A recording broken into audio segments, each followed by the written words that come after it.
નમસ્કાર મિત્રો, કેમ છો બધા? આશા રાખું છું એકદમ મજામાં હશો.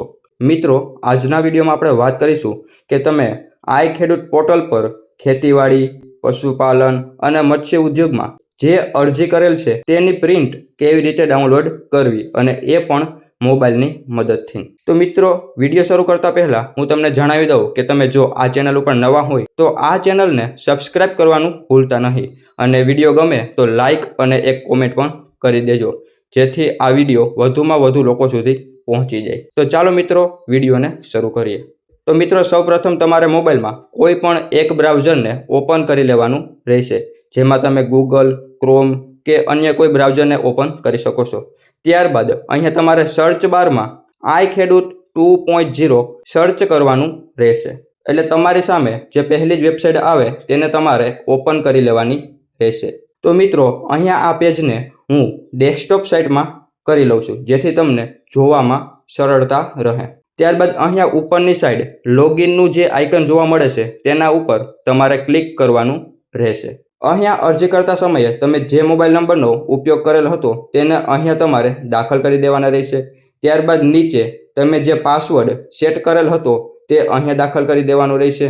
જો તમે પાસવર્ડ ભૂલી ગયા હોય તો તમે OTP દ્વારા પણ લોગિન કરી શકો છો, અને નીચે એક કેપ્ચા દાખલ કરી દેવાનો છે જે તમને સામે દેખાય છે તેનો સરવાળો કરીને અહીંયા દાખલ કરી દેવાનું રહેશે.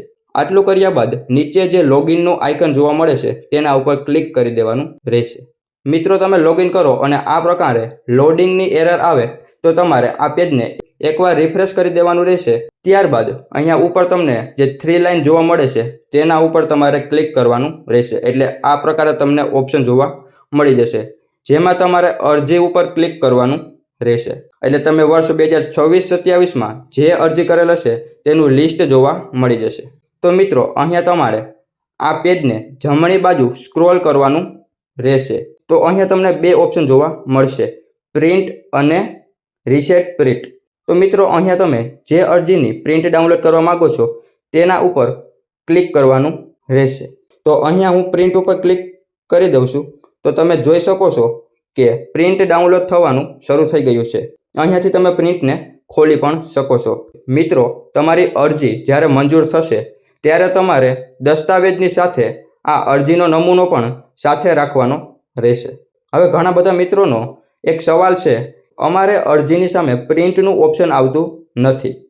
તો મિત્રો, આ એક સર્વરની એરર છે. તમે જ્યારે પણ અરજી કરો છો ત્યારે તરત જ પ્રિન્ટનું ઓપ્શન જોવા મળતું નથી. એટલે તમારે અરજી કરીને 24 થી 48 કલાક રાહ જોવી પડશે, અને તમે ફરીથી લોગિન કરશો તો અહીંયા તમને પ્રિન્ટનું ઓપ્શન જોવા મળી જશે. તો તમારે દર 5 થી 6 કલાકની વચ્ચે એકવાર લોગિન કરીને ચેક કરી લેવાનું કે પ્રિન્ટનું ઓપ્શન જોવા મળે છે કે નહીં. જો મિત્રો, તમને કોઈ પણ જાતનો પ્રશ્ન હોય તો અમને કોમેન્ટ બોક્સમાં જરૂરથી જણાવજો, અમે તેનો ઉત્તર જરૂરથી આપશું. તો મિત્રો, આજના વિડીયોમાં બસ આટલું જ. મળશું એક નવા વિડીયોમાં નવી માહિતી સાથે.